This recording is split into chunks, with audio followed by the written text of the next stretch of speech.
Coming to you from the studios at the Illinois Rock and Roll Museum on Route 66, it's the Rock and Roll Chicago podcast. Rock and roll Chicago, rock and roll Chicago, my hometown. Well, I was born in the city, gonna rock your city, Chicago.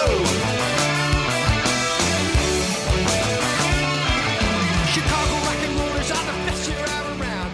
Hey everybody, it's Ray the Roadie. And this be Hollywood. This be Hollywood. Oh, okay. Why this be? I don't know. Why you just being? That's the way it just came out. It just came out. This be Hollywood. I see. Today. So how you doing? I'm tired. How you doing? I'm tired. I've had an eventful past few days. Have you? I understand you got a new vehicle. I did. Did you? What'd you get? It new to me. Okay. I bought a 2016 Ford F-150. Nice. Yeah, it's nice. It's a cool color blue in the whole bit. And it was the kind of vehicle somebody bought as part of their fleet, and it sat for like the past 3 years and didn't move or anything like that. And nice. And the engine's clean. And did you get rid of the car? I will eventually because it's a company vehicle, and that's the other thing that happened. Oh, well. I quit my my day job. You're kidding. So you can devote more time to the podcast. There you go. This is going to be awesome. I will still be late. You will be late. Wonderful. No, I do have another job. I can't really say a whole heck of a lot about either one of the things right now, but yeah, I do have a new day job, and hopefully my days will become closer to 8-hour days. Very good. You know, and you'll be able to make it on time. Traveling is still the same and everything, and working out at home, and getting back to being the science nerd that I am. There you go. Yeah, nerd away. Which we've done before. We tell dad jokes with the best of them. So that's right. So this week's guest comes from you. Yes, this is the lovely Jessica. What? Yeah, see, I'm late with everything. Not everything. Okay. And with her we have, I'm sorry, I can't remember your name. My name's Eric. That's Eric. That's Eric right over there, everybody. That's right. You know, I noticed something that we have Jessica in the studio tonight. It doesn't smell like old men and weed. That's right. That's right. It smells a little different in the studio tonight. It does. It's a little nicer. We have a lovely, smart, very intelligent, very talented manager of an awesome music venue in Lockport, Illinois. Cool. Called the Roxy. Cool. And I wanted to get you out here and talk about the place a little bit. What I really want to talk about is I want to go like do a deep dive into actually what the Roxy is, because people have no idea what it is. Whenever I talk to people about the Roxy, they always say, what, that old abandoned movie theater in downtown Lockport? They have no idea that it's occupied. It's no longer abandoned. So what I would like to do is, first of all, let's start off by telling everybody how the Roxy came about. Well, Trinity Services is a nonprofit. Their headquarters are in New Lenox. They've actually owned the building since 1995. They used it for their day programs and left it the way it looked when it was an old nightclub. So in 2017, they decided to completely renovate it so that it could be used more for public events and for renting it out. So they renovated it, and Rigsby Builders, they said, we're not going to show it to you until we're done. So they had no idea what they were getting. Wow. Until it was all done. Then they got to see it, and it opened in 2018 to be used for public events. And they used to rent it for weddings and stuff, but we're not doing that anymore. Right. The whole thing's kind of like an arranged marriage. It's right. Like, here you go. This is what you're getting. This is what you're getting. And Trinity Services, right? What exactly does Trinity Services do? They help adults with developmental disabilities. So when a person turns 22, they age out of the school system, and so they no longer get that help. And so that's where Trinity steps in. They have group homes all around the state, and I'm pretty sure in a couple other states as well.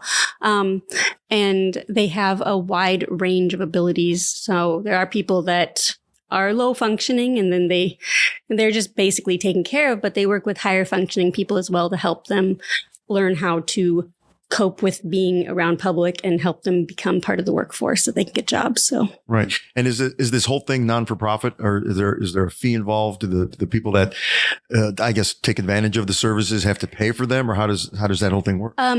Trinity Services is nonprofit. I know they get grants from the government and they get donations. I I don't believe that the clients have to pay, but I'm not sure. I am technically an employee of Trinity Services, but only in the capacity of running the Roxy. I don't know all those ins and outs. Right. So I'm not sure of that specific detail is of if people have to pay, but I don't think they do because they are a nonprofit. I don't think that people have to pay for their adult children to take advantage of the services. Right. So are there's residents, there's people that would live at some of the facilities. Are there people that don't live at those facilities but still take advantage of some of the services they provide? Yes, because Trinity does offer day programs, and some people just take advantage of that so that they can get used to being social. It helps them with that. But a lot of the clients are in the group homes. Right.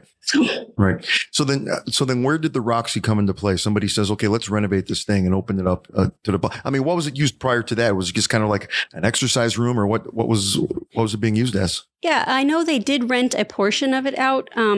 There was a woman teaching tumbling there, like gymnastics. Okay. So that was one portion of it. But I do know that they used it for the clients to come and do some of those day programs that I was mentioning. It was just a site for them to use for that. Okay. So was the stage always there, or was that part of the renovation? There was a stage there. I have an old picture, actually, what it used to look like in there. I think there was a stage, but it doesn't look the way it does now. Right. I'm sure we can find a bunch of the pictures on online too. It'd be great to kind of throw together a slideshow or something like that as the podcast airs, because I think people would be very interested to see exactly what it used to look like, what it looks like now, and the painstaking process that they went through to. When you walk through the front doors of the place, you are transported back to like the 1920s. Yeah. And complete with the original like film projector when it was a theater is there. When you walk right into the front door, there's this vintage antique, I don't know what you want to call it, film projector. That's absolutely amazing to see the thing there. People don't realize how big they were. They would. Oh, they were giant. It would probably take up this wall over here. So where it is. That's cool. Wow. So tumbling, things like that, maybe some exercise classes. They might have, things like that. So when did the whole dancing thing kind of come into that? Was it a program that you started, or how did that come about? Yeah. My dance partner, RJ Woodworth, and I were out dancing at World War II Days in 2014. We lived in the area, and I was like, why is there a war going on outside? Like, I forgot this event was happening. I was like, what is happening? So then I remembered, and there was an Andrew Sisters review band there. So we quickly got dressed and rode our bikes over there, and people thought we were hired to be there. But we weren't. We were just enjoying ourselves. And then someone asked if we taught. And we didn't. The next year, same thing happened. We got dressed up, we went over there, and the same family came up, as well as some other people asking if we taught swing dancing. So we said, maybe we should. So in 2015, the Lockport swing thing was born. And we were teaching in the park for a while, but then it got cold. So then we were at the American Legion. And then they had to give the room back to the Boy Scouts. So we bounced around a few times. And the Stagecoach in Lockport, that building was empty for a long time. And we were looking in the windows one time, and the owner's like, oh, are you interested? And he's like, well, I was just looking at the nice wood floor. It's good for dancing. So because it had been empty for so long, this guy said, well, you know what? You can use it if you want. Wow, nice. And so we gave him a very small amount. Like if we charge for private dance lessons, we'd give him a portion of that. But we weren't really paying a lot. But we did the work to clean it up, and we had it as our home for a little while. We had live bands in there and stuff. And then he got like 5 offers for someone to buy it because it was being used. So it sat empty for years with nobody interested. And so we helped him sell it. And then we didn't have a home. And I was like, you know what? I'm just going to check at the Roxy. I said, how much would you charge? We don't charge anything. We've always donated our time. The Lockport swing thing is free. And because it was a weekday and they liked what we were doing, they said we could use the space. So before the pandemic, the Roxy became our home. And then the pandemic happened. And then it was closed. And then when it was opening back up, the former manager, her previous help had moved out of state. And she asked if I could help with her first event opening back up. She didn't want to do it by herself. So I was like, sure.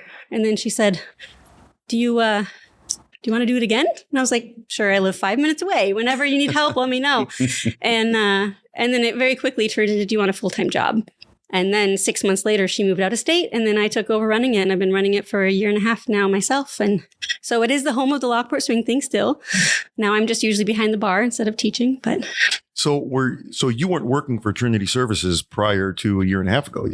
You kind of created a job for yourself and everything as you developed the Lockport swing thing. It was serendipitous. Wow. And I honestly, they don't even know this, but I almost gave my notice just before the previous manager, because I applied to be a flight attendant, and I got through my first interview and I had my second interview. But the day of my second interview, I woke up with a sore throat and I was trying not to cough. And so my interview, I'm like trying to swallow and not cough and not die. And my energy was like totally failing. And I was like, I can't get through this. So the interview didn't go very well. Okay. And I didn't end up getting the job. And then 2 days later, I found out that the other manager was leaving.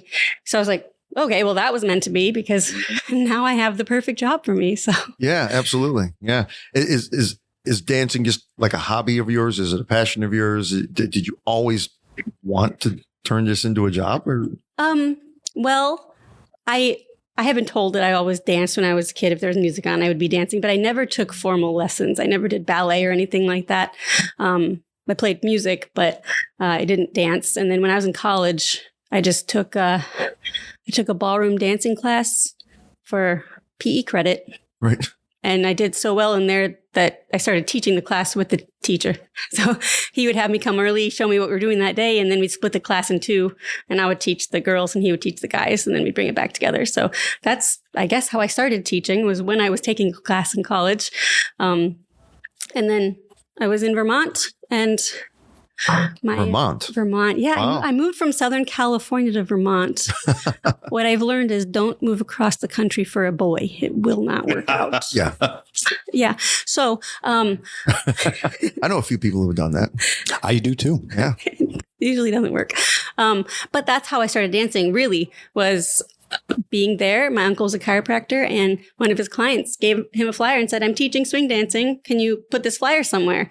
So he gave me a copy and said, you should do this. And then I was hooked. And I definitely wanted to be like a traveling swing dance instructor or, whatever. But I'm okay with just being a local swing dance instructor. Yeah. It's fun too. I think you're doing pretty good for yourself doing that. Yeah. Yeah. Wow. See, everybody's got a story. You do.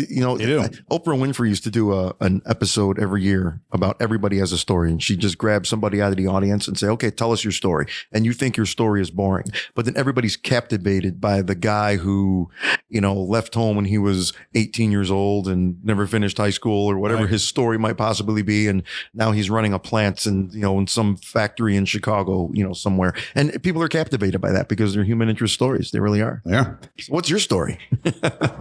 My story is pretty much today. I'm just kind of just his wingman, I think. All right. Just hanging out. But everything she's saying, I'm actually learning myself for the first time. So that's really interesting. But as far as my stories, recently I started teaching at the Roxy swing dancing, thanks to Jess and RJ allowing me in. I got a little inspired back in January, and I was like, I've been thinking about doing this for a while. I'm going to start talking to some people, figure out what I can do, see where I can get my foot in the door, and just start teaching. I'm a teacher full time. I teach general music K4. Oh, wow. So it's already my main gig, being a music teacher. Yeah. But teaching dance is definitely a passion of mine. There's no doubt about it. Lindy Hop, man, it's the best. Yeah. Yeah. When you're dancing Lindy Hop, it's like, I don't think about anything else in the entire world. Wow. I have no idea what that is. Yeah. It's just like, it's kind of like a meditation. Yeah. Except like the adrenaline is pumping like 200% at the same time. Wow. Cool. I'm sure I've seen it, but I have no idea you could make up whatever name you want for me. Well, here's the thing. I've seen you perform on stage though. Yeah. And when you're singing, you got to tell, you're not thinking about anything else in this entire world. That's got to be a moment where you're like, that's kind of very similar. No, I totally get that. Yeah, I get that. Absolutely. I'm also a guitar player, so I kind of know that. Sure. Vibe, right? Yeah. Where do you teach? I teach in Burr Ridge. In Burr Ridge. Okay. Yeah, nice. Yeah. And at Pleasantdale Elementary School. Pleasant Hill in Burr Ridge. I bet you I know somebody that went there. Oh, for sure. Because my son's girlfriend lives out that way. I'm guessing she may have. Oh, that's knows something possible. about that. Probably could have taught someone that, Yeah. She Wow. knows. Interesting. So let's bring this all full circle. We've got the Roxy. We've got dancing. We've got instructors. We've got fantastic dancers. I mean, some people go to the Roxy when you guys have live bands just to see who's going to show up and dance. They really do. And, and most people will rush for the tables, but the people who are there to dance because they're just kind of like standing around the walls waiting for everybody to start dancing, hoping that they get asked to dance and they get to learn a new step. It's pretty cool. So tell us the names of, if you can remember, some of the bands that you've had perform out there. I have actually 4 bands that play there each once a month, specifically for swing dancing. The Outcast Jazz Band, they've been together for 40 years, almost Wow. 41, actually. They're on the 4th Monday of every month. And then Mr. Lucky and his orchestra of tomorrow. I You know those guys. Mr. I Lucky. know Mr. those guys a Lucky. little bit. Yeah, they're there on the second Thursday of the month. Actually, so they were just here on Thursday. Right. Oh, yeah, they were. And you know what they did to me? What?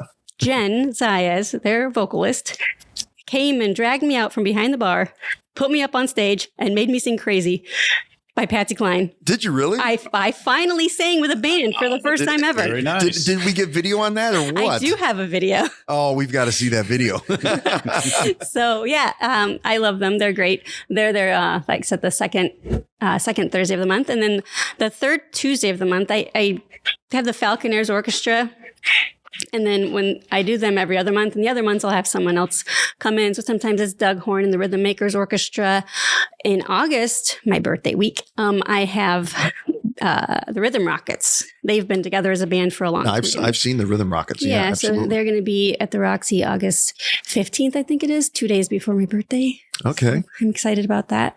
And then, Shout Section Big Band, the first Sunday of the month. Right. The other one. So those are my regular swing dancing ones. And every once in a while, I'll have Rosie and the Rivets on a weekend when they're available. But a lot of my weekends now are for things like Demi Clara's Storytime songwriter showcase that I had yesterday. Actually, not yesterday. Yesterday was Mother's Day. Saturday.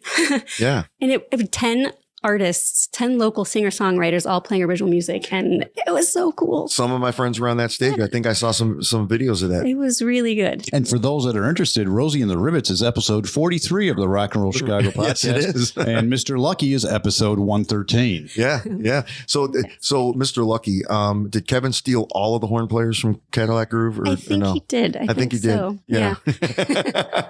Yeah, we mentioned Cadillac Groove on the show quite often for obvious reasons. Yeah, but Kevin. I still haven't seen the check. Yeah. Yeah, Kevin was our baritone saxophone player for quite a while. And so I think he's got John Harp playing trombone with you guys. Yep. Carlo is And the belly. Carlos playing trumpet.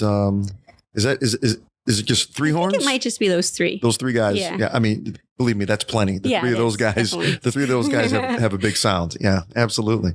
Wow. Interesting. I'm going to have to get out and see that. I haven't seen Mr. Lucky yet. Next time they're there, I'm going to have to go out and just heckle them a little Definitely. bit. There was a great time. They actually played, I think it was a weekend night. They actually played there one night. And Mike and the Stillmasters, my other band, was playing across the street of the studio, and they As well, no check from that. yes, and you'll get a check as soon as we get a check for this. So we're looking for sponsors, everybody, if anybody's interested. But no, they left the Roxy and they came across the street, and it was just perfect. I think we were in the middle of covering the song "Vehicle" by the Ides of March, and all of a sudden we heard this extra set of horn players because I think we had 1 or 2 horn players with us that night, and all of a sudden these 3 guys come marching in from across the street, and the roof went off the studio that night. It was a pretty cool event when that happened. I wish they had told me they were going to do that because I would have followed them over there and just locked the door. I was like, I'll come back and clean up. But It may have been a spur of the moment decision, but they came over. I mean, it was great. They didn't even have their cases or anything with them. They just walked with their horns. instruments. And actually, I think John Harp did a live video as he was walking, so you can see all these people on the streets that were so excited to see them, and that's a pretty cool video. Yeah, he did do that because I remember he Awesome. posted that. Yeah. And then when the weekends come around, do you just have random bands whenever you need to, or how does that work? And Actually, I'm really filled up. I I still have a few private events on the schedule that were booked before we made the change. So I still have a few more weddings to get through, but I don't think I have any Saturdays left because actually bands keep contacting me. I don't know how they're hearing about the Roxy, but it's kind of cool. I think it's just word of mouth. And then they get really excited to play there. And then they're excited to meet me, which I'm like, really? You're okay. That's cool. All these people are excited to meet me. But, yeah, I'm getting People are excited to meet me too. So Yeah. Yeah, it's good. For different reasons, though. It's more like, excited, not like, ooh, excited. But yeah, I do have a lot of bands that are looking to get hired to play, which unfortunately we can't do being owned by a nonprofit. We don't have a budget for that, but we are happy to give them a space to play. We do encourage donations for Trinity, like Cadillac Groove. You guys donated your tip bucket, which was really nice. So yeah. And as long as bands are okay with it, they may not, there's no minimum amount that they're going to earn for the night, because it's up to them to try to get their crowd there. They're playing for the cover charge basically. So. Right. Yeah. I think we need to, Cadillac Groove needs to start letting everybody know that our entire band is pretty much just a charity case, because the night that we said we were going to donate the money to charity, the tip bucket get full. It never gets full like that. So from now on, every Cadillac Groove, we're just, this band, we're a charity case. It's charity. kind of like this podcast. Right. It is. I'm Christy from Crime Cave Podcast. I've had a huge interest in true crime since my days of watching marathons of Snapped back in the mid-90s. I needed an outlet to talk about the cases that have haunted me for a very long time. With each episode under 20 minutes, I shine a light on some of the most bizarre cases in the last 50 years. Join me in the Crime Cave. As somebody that has played the Roxy and has been to the Roxy, and I got to go into the bowels of the Roxy and the whole bit. If I can just take a minute.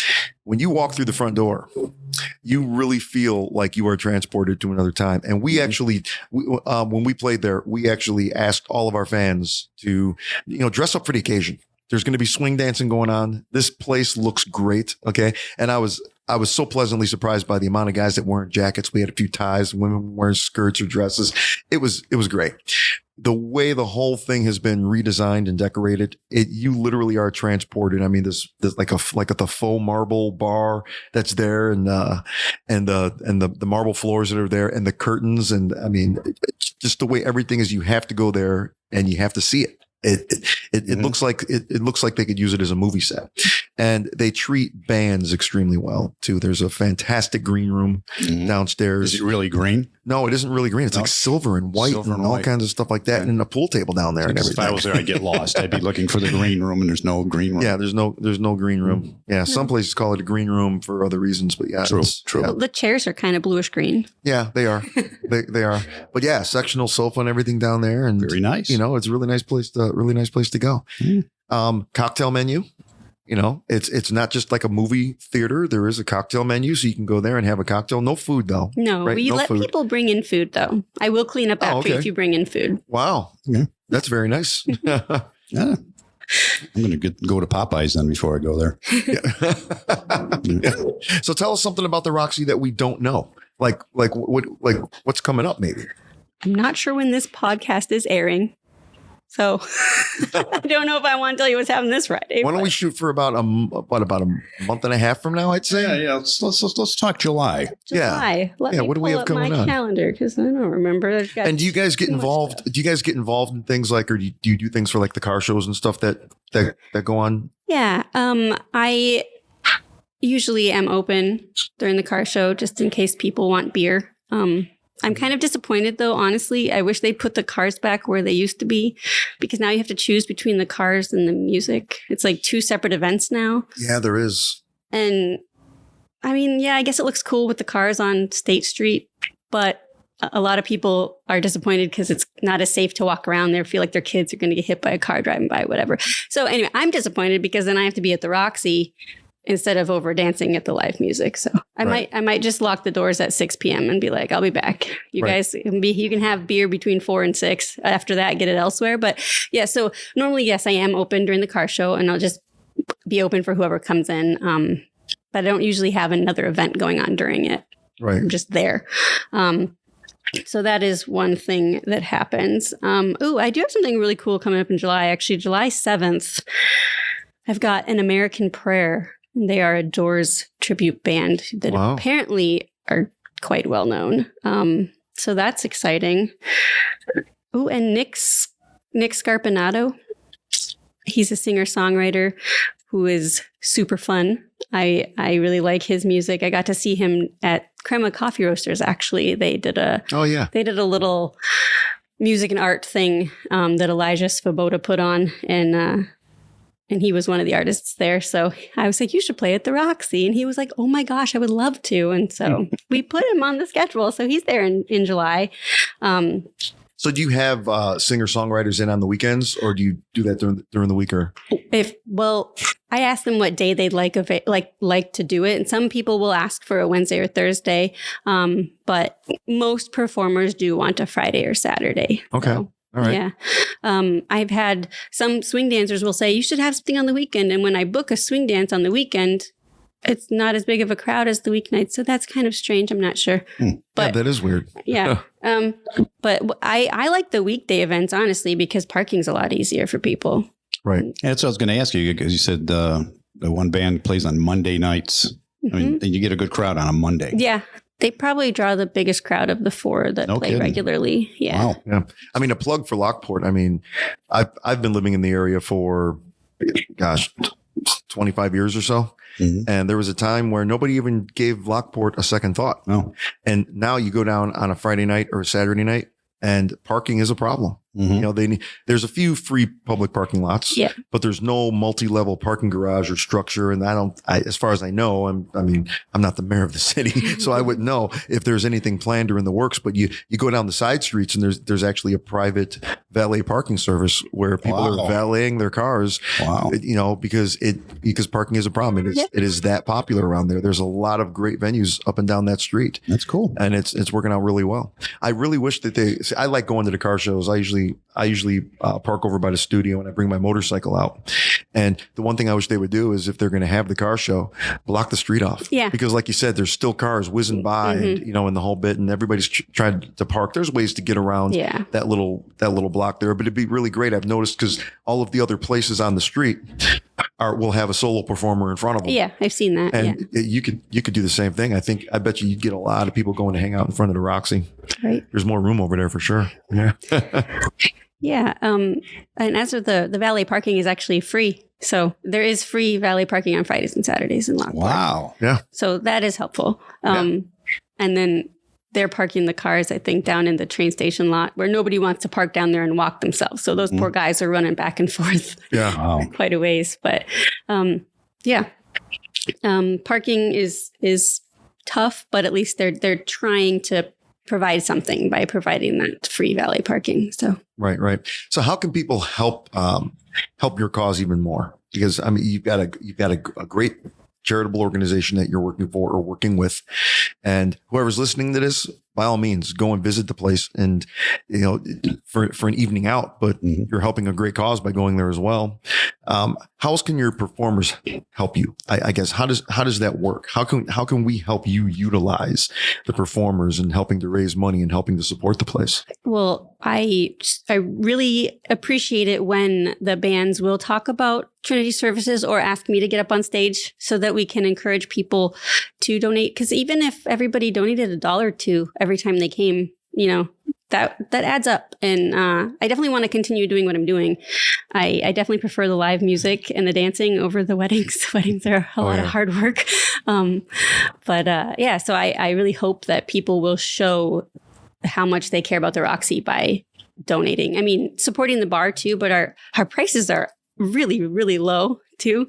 I probably should look at that because prices are going up on everything. We should probably maybe look at raising those, but $6 for a cocktail, you're not getting that anywhere else. So yeah, no, absolutely not. Absolutely not. I would just really appreciate it if people would make donations instead of just they're coming there to support the bands. But I've had people come and they don't even get anything from the bar. And I'm like, oh, well, if you appreciate this place and you like what we're doing, at least throw me $1 or $2 to turn in as a donation. Right. So when most of your performers, play there, it's a donation basis, pretty much is what it is. You're not charging a cover for everybody. There is a cover charge. Most bands do $10, and they do get that because I feel that bands should be hired to play places. So I certainly don't feel like I can charge a band. Like, I'm not going to charge Outcast Jazz Band with 19 guys in it, charge them to play. Because, they're not taking home much money anyway. If everyone just pays $10 to get in, each guy is not taking home much, and they're usually turning around and spending it at the bar because they get their first one on us, but then they'll buy more, so. Musicians that drink? No. Right? No. Yeah. So Imagine that. So, before, when they were still renting for private events, if a band wanted a weekend slot, they'd still have to pay like $250 or so.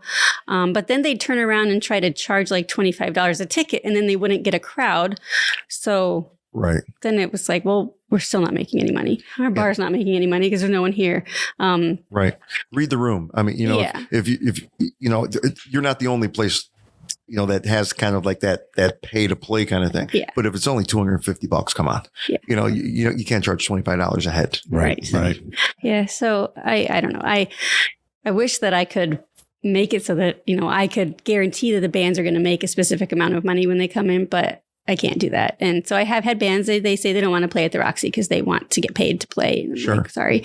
And we're not necessarily the type of venue that's a pay to play kind of place because there's not scouts there. You're not going to get signed on a record deal. Like, you go to Los Angeles, you pay to play because you're going to be seen. The Roxy's not that place, but that's also a way to vet your bands, because, you want bands that are going to draw people there. Yeah. Right. So if the band is confident enough that they're going to bring people in, they don't mind paying $250 if they know they're going to get 200 people through the door at 200, at $10 a head. Yeah. That's pretty reasonable. It is a way to vet the bands. That's for sure. And in a place like the Roxy, I think that's perfectly acceptable. It's the nicest place around to play. It really is. So how can we get these bands to come to the Roxy? What can we do to make them want to come there and play for nothing? Right. I got a question right off the top of my head. Sure. When bands play there, who's doing the sound? I do encourage bands to bring their own sound person. Otherwise, I have a list of people that they can choose to work directly with and hire directly. I personally did the sound for Saturday's event with the 10 things. I got lots of compliments, but I had 2 bartenders come in, so I was able to do that. I try to limit the amount of bartenders I have to come in because that's another expense for Trinity. They're paying them to be there. And you have a sound system there. There's a PA and the whole bit. It's full stage. Yeah. Mixer, everything. Yeah. That's a bonus. That's what I'm saying. Like, just to bring in your own sound person and not kind of feel like you're handcuffed. Because a lot of times you walk into a bar and you're trying to play in a bar and you're like, I want to bring my own sound guy. And they're like, no, you don't. You're going to use our guy. And then that guy's asleep at the mixer all night. Oh, yeah. For set it and forget it sort of thing. Or you just bring in your own person. So it's like one little bit. It's one little bonus. That's what we did. We have our own sound guy. Eric is great. So we actually brought our system in and patched it into your system. That is really helpful. Because we're all wireless on the stage. So all our monitors and everything are all wireless. So we brought Eric along and we patched right into it. So it works. Bands that have a big stage setup, half the battle is won right there by the fact that you guys have a good sound system. Yeah, and also the nice thing, it's not always nice. It's a very live room. So it's nice because the sound does carry well. And it does make my job easier if a band doesn't have their own sound person. I only mic the vocalists because you don't have to mic the drums and you don't have to put a mic in front of an amp. You don't need to do that. Most of the time it's already too loud because the bands don't listen to me and they turn up their amps too loud. And I'm like, nah, So that makes it easy. I don't have to run a whole bunch of different mics and do a whole bunch of mixing because it's just there, and it just the sound carries and it sounds great. But at the same time, the doorway that separates the bar area from the performance area. If you step beyond that door, the sound does all of a sudden just kind of like stop, like come to a screeching halt. I mean, people are in that especially if room they're by talking. the bar talking. Yeah. So it makes it nice. Yeah. Yeah. So that is the one nice thing about miking everything and having it come through is that I do have separate volume control in the bar, so I can turn it up. But usually what I will do is just turn up, because I only have the vocals mic'd. I'll turn the vocals up in the bar so people can hear that. Well, depending on how loud they're being, you may not hear the music, but you can still hear the music come into the bar. Right. But it's not killing your eardrums like it might in the other room. And then I would just pop up the vocals so that you can hear the vocals over everything and then still get the background music. And it's usually a pretty good experience. And then we have the camera on so you can see everything on stage on the TVs in the bar. Right. So you're still part of the group.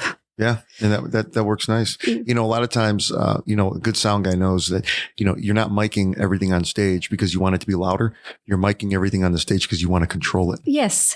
Yes. And then you tell your bass players to turn down. Turn it down. Yeah. No, they don't listen to me. I don't think I've ever heard ananybody yell at a bass player to turn down. It's always those darn guitar players. That's right. That's right. But I have bands that require they'll demand that everything is mic'd, and so okay, we mic all their stuff, but their stuff is up so loud, I just cut it at the board anyway because it's too loud. Yeah. So I'm like, it's just for show. You have the mics there because you wanted them, but if they don't listen to me and turn down their amps, then it doesn't matter. So you're a sound person in the making. I actually went to school for audio technology a billion years ago. Oh, well, look at this. But I did 2 semesters at Mount San Jacinto Community College in Southern California. And it was all recording, though. I didn't get into live sound yet. So the live sound portion is new to me. But I have. My dad owned a recording studio in Southern California. I grew up in a recording studio around that all the time. So it's definitely something I'm interested in. So drummer's going to hate me for this, but since the room is so live, have you considered the drum shield idea? Yes, I was actually just talking to someone else that does sound there occasionally for other bands, and he's going to actually make some custom ones just for the cymbals. Yeah, I've seen some drums now. They've got like round ones that they put up in front that you're not sitting in the fishbowl. Yeah. Yeah. Drummers hate that. Because I tell you, I always point at them and stuff, and I laugh. The reason why those guitar amps are so loud is because you got to play over the drums. Okay, I'm pleading the fifth. But I'll tell you what, the best is to be on in-ears. If you have in-ear monitors, you let your sound guy do whatever you need to do, and that's the best. Yeah, yep, that's utopia right there. And you never have to fight for sound as a guitar player, And the other thing is by the end of the night, if you're not using in-ears, you get that, that hearing fatigue. Oh yeah. Your ears just get so tired that's why you're like, oh, I feel like I got to turn my amp up again. Right. No, we can hear you just fine, but your hearing is, getting tired over the night after hearing all that loud sound. That's why we do it. Or they do it. I use in-ears now, so I don't do that anymore. Yeah. Nice. So where can people find you social media wise? Yes. I do have a Facebook, Roxy Lockport on Facebook, and I designed the website myself too from scratch, roxylockport.com. I'm very proud of it. Go look at it. Looks good. Yeah, very good. It does have an Instagram that the former manager started. I'm just really bad about using Instagram. So, I don't post on there as much, but I'm trying to get more active about that. I just, I don't have as much time to make graphics and stuff like I used to. When I first got the job, I was in charge of making graphics and doing the website and stuff. And now I'm doing all of the things. Now you need an assistant. And so I'm like, okay, well, now I make sure, bands are taking care of their end of things. So they're creating their own graphics. I'm not doing that anymore, but, right. I still need to get better about sharing it on Instagram. But Roxy Lockport is what we're called. So you can find us there. Though I don't have TikTok, I refuse to use that. So right. Yeah. I'm not going to use that. And prospective bands can contact you through the website and say, hey, I got this band and I'd love to play there. Yeah. I haven't started booking for 2024 yet, but I'm pretty full for the rest of this year. It's a good thing to have. Yeah. Actually, I did have a cancellation. I'm sad. tying back into your podcast again, Leah Caton. Oh, yeah. Yeah, she was supposed to be there September 16th, I think was the date. She had to cancel. And I was looking forward to that. Yeah. She's gonna be at the studio though. Yeah, I think June In 23rd. June. She is gonna be at the studio with Mike Aquino, Correct. Yep. who was also on the podcast That's at one right. point in time. That's right. Yeah. Gotta look that one up now. Oh, Oh, jeez. jeez. She had some scheduling challenges and had to, I don't know. But, bummer. Anyway, so I have that day available. I think I offered it to someone, but I feel like I'm waiting to hear back from multiple different bands. And then I'm like, I don't want to offer everyone the same date if they all end up wanting that date. So, but most of my Saturdays are full. Excellent. Yeah. Excellent. So bands, go out and find Jess. Go out and find That's the right. Roxy. Go find her. Look Yeah. around. Wander around Lockport. Yeah. Might see her on the street. Yeah. Dancing. Yeah, dancing. Maybe valeting cars down to the bottom of the hill and back. Right? She does everything else. She does. Yeah. She does. You'll definitely see me out there changing the marquee, standing up on the top of a ladder. See? And all that. Wow. So. See? There we go. Yeah. But yeah, if you like live music and you like dancing, the Roxy is the place to be. Excellent. Excellent. Well, thank you very much for coming out tonight. Yeah. Thank you guys for having me. Good luck with everything you're doing. Thank you. So there you have it. Jessica from the Roxy. The Foxy Roxy. Yes. Boy, how do we come up with that stuff? I don't know. I'm just quite intelligent. You know, and they say we need writers. We don't need I know. writers. We just come up No, we with that don't. stuff. No, absolutely Why would we need not. a writer? Yeah. You know? And now the weird thing is that we can see ourselves. We got cameras. We can see ourselves. Oh on yeah. this thing. I don't need that. Well, that's what we have. That's It's our what we first have now. video podcast, folks. If it works out, We'll see what happens. yeah, definitely. Yeah, and we did it with folks in the Roxy. That's kind of That's cool. right. That's a great story. That's a great story. Yeah, go to the Roxy. Pick a band, pick an event, whatever it is that they've got going on their website, and just go one night. Right. And if you go once, I guarantee you're going to go twice. And if you go twice, it's going to become a regular thing. That's right. That's right. And it's for a great cause. Absolutely. All nonprofit. Come on. Right in the heart of downtown Lockport. That's right. We got a lot of friends down there in downtown Lockport. Yeah, all you folks around the world, you have no idea where that is, but I'll tell you what, come to the U.S. and visit Lockport. And stop at the Roxy. Visit Chicago and come to Lockport. It's not too far away from downtown Chicago. That's right. And we've got a lot of live music venues there, and one of the best being the Roxy. That's right. So make sure you take a trek out there. And as usual, thanks for listening. We'll see you guys next Tuesday for another exciting episode of the Rock and Roll Chicago podcast. See ya. The Rock and Roll Chicago podcast is edited by Paul Martin. Theme song courtesy of M&R Rush. The Rock and Roll Chicago podcast does not own the rights to any of the music heard on the show. The music is used to promote the guests that are featured. Roll Chicago.